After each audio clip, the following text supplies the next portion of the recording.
Have I ever felt insecure?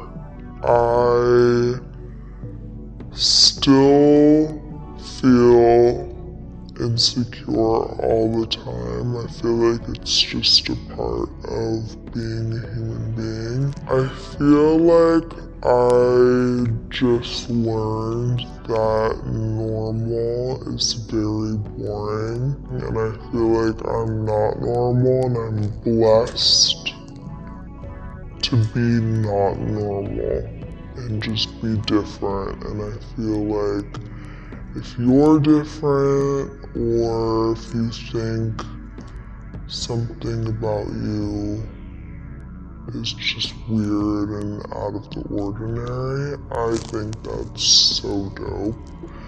So hold on to it.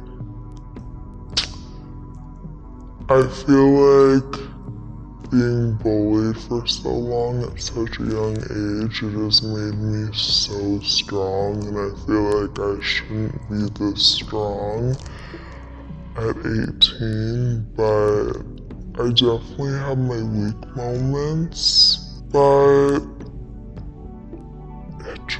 it made me stronger, and now I feel like anyone can say anything about me and it's not gonna hurt me.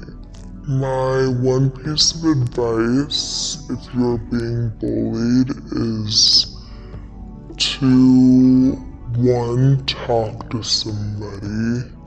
Don't just sit in a room and read comments or listen to the haters or anything. Just don't read anything. If you don't read it, it can't harm you.